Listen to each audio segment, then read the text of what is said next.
that tight feeling in your chest. You know exactly what I'm talking about. Not quite a panic attack, but you cannot take a full breath.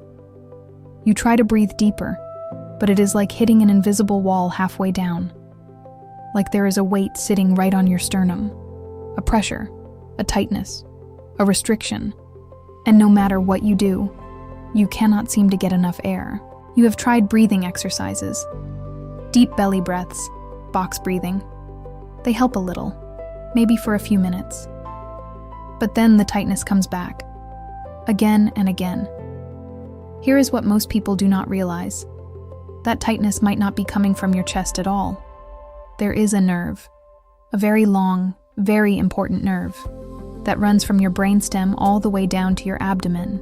And when it gets compressed or irritated, it can make your whole chest feel locked. Let me show you the neuroscience behind this. Why your chest feels tight, even when you are not anxious. And what is actually happening in your body. This happens to millions of people. You are at your desk, working, focused, or you are in traffic, stuck, stressed, or you are lying in bed at night trying to sleep, and suddenly your chest feels tight. You immediately think, is this my heart? Is something wrong with my heart? You might check your pulse, maybe press on your chest to see if it hurts. You might even Google your symptoms at 2 a.m. Everything says you are fine. Your heart is fine. But your chest does not feel fine. It feels restricted, constricted, heavy, like you can only use the top half of your lungs, like you are breathing through a straw. And here is the frustrating part. You are not actually anxious in that moment. You are not panicking. You are not having catastrophic thoughts. You are just sitting there, or lying there, or standing there. Your chest just feels tight, for seemingly no reason. But there is a reason, a very specific neurological reason. And once you understand it, everything starts to make sense. Let me introduce you to your vagus nerve. It is the longest nerve in your entire body. The 10th cranial nerve, running from your brainstem all the way down. It starts at the base of your skull, runs down both sides of your neck, through your chest, past your heart and lungs, all the way to your abdomen. This nerve is part of your parasympathetic nervous system, your rest and digest system, your calm response. And this nerve does a lot. A lot. It regulates your heart rate, keeps it steady and calm. It controls your diaphragm, the main muscle that makes you breathe. It manages your digestion, helps your stomach and intestines work properly. It helps you feel calm, safe, settled. When your vagus nerve is functioning well, everything it controls works smoothly. You breathe easily. Your heart beats steadily. You feel okay. But when something interferes with this nerve, when something compresses it or irritates it, everything it controls gets affected, including your ability to take a full, deep, satisfying breath. And that is when your chest starts to feel tight. Not because there is anything wrong with your lungs, not because there is anything wrong with your heart, but because the nerve that controls your breathing is not functioning optimally. If you want to understand more about how your nervous system works and how to help it function better, subscribe to the Calm Reboot. We break down the science behind what your body does and why. Now let me show you exactly what is happening. So what interferes with your vagus nerve? What causes it to get compressed or irritated? Tension. Specifically, muscular tension in your neck and upper back. Here is what happens.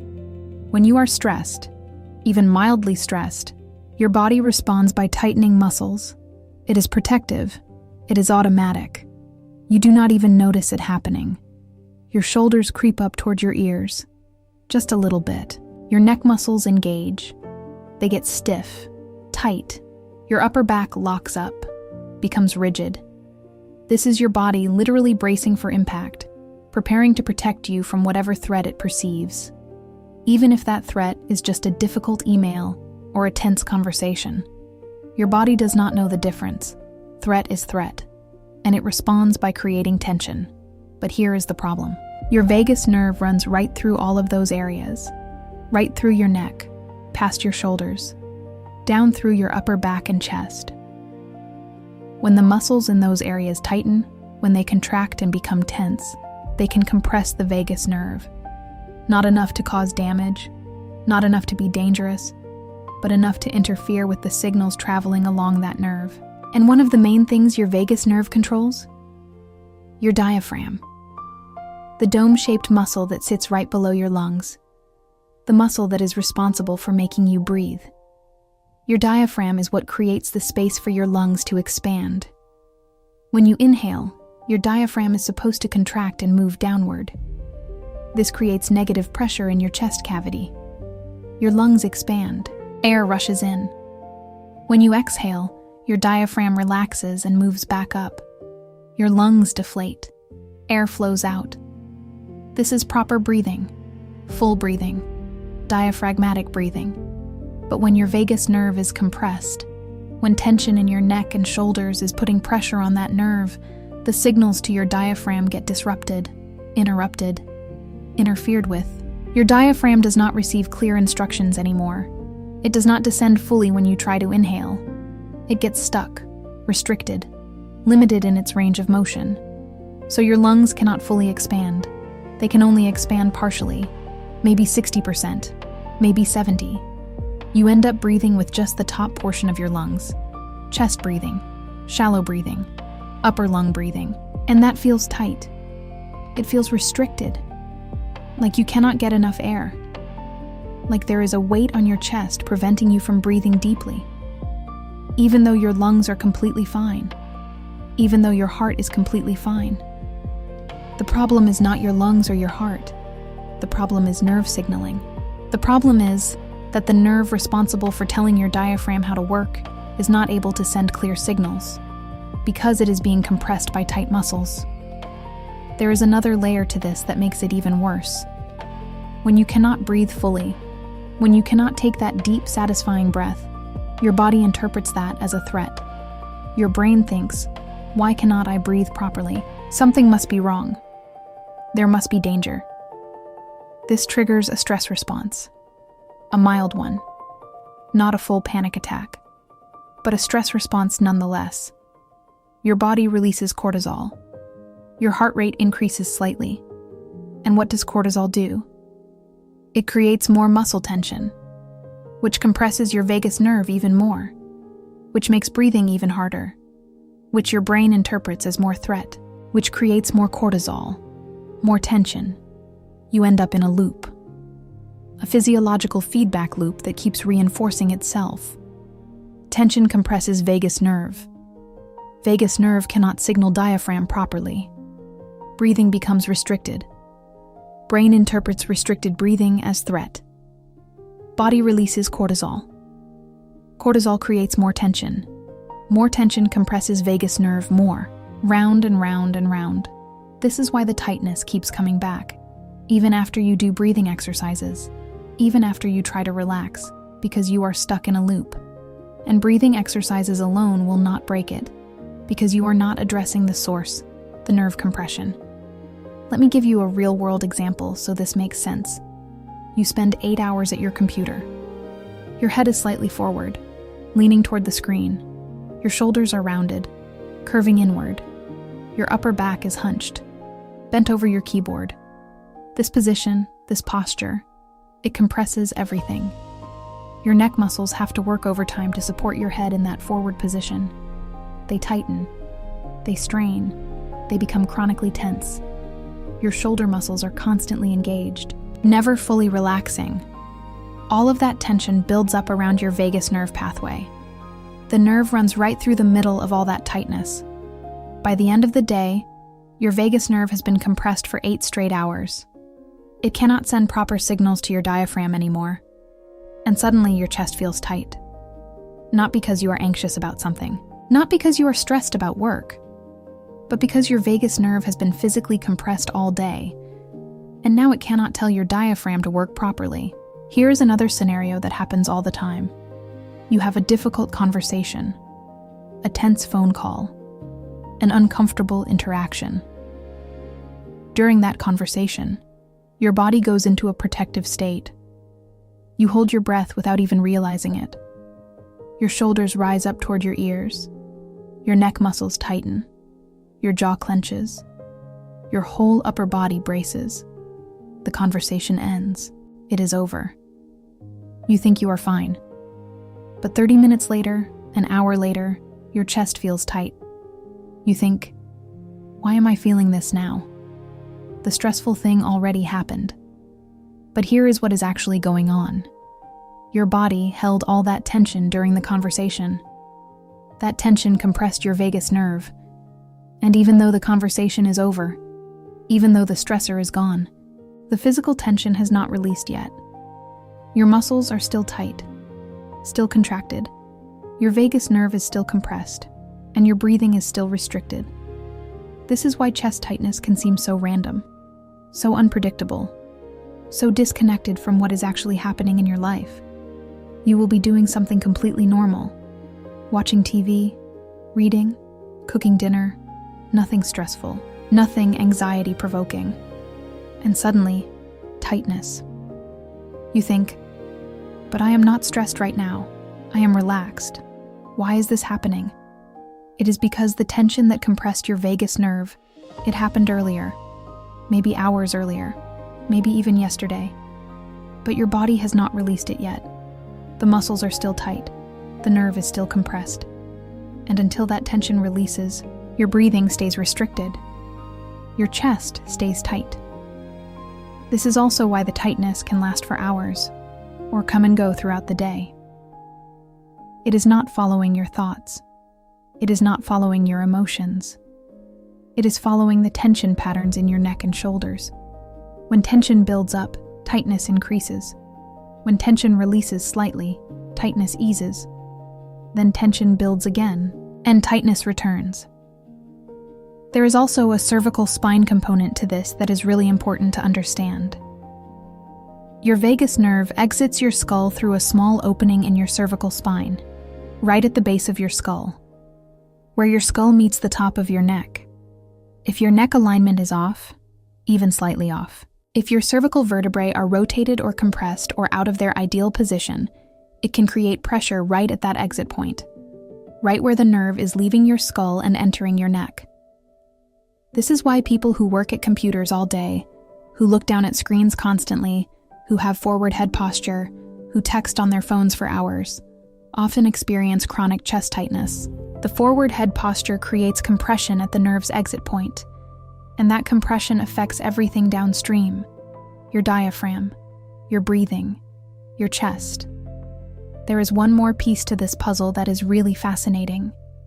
Your vagus nerve also connects to your heart. It helps regulate your heart rate, keeps it calm and steady. When your vagus nerve is compressed and not functioning optimally, it can affect something called heart rate variability. Heart rate variability is the natural variation in time between your heartbeats. It sounds technical, but it is actually quite simple. Your heart does not beat like a metronome. Perfectly regular. Perfectly even. It speeds up slightly when you inhale, slows down slightly when you exhale. This variation, this flexibility, is a good thing. High heart rate variability means your nervous system is healthy, flexible, responsive. It can adapt to what is happening around you. Low heart rate variability means your nervous system is rigid, stuck, not adapting well. And when your vagus nerve is compressed, your heart rate variability often decreases. Your heart becomes more rigid in its beating pattern.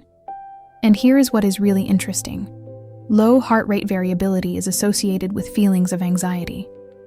Even when there is nothing to be anxious about, even when your thoughts are calm, your body feels anxious.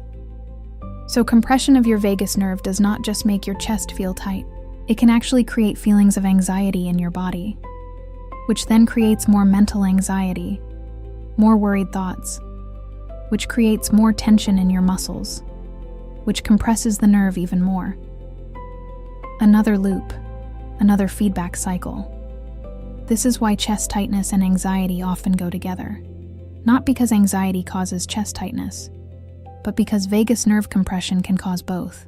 Understanding this, really understanding this, changes everything. When your chest feels tight, and you know it is not your heart, and you are not actively panicking, you now know it is likely vagus nerve compression, and you know exactly where that compression is happening.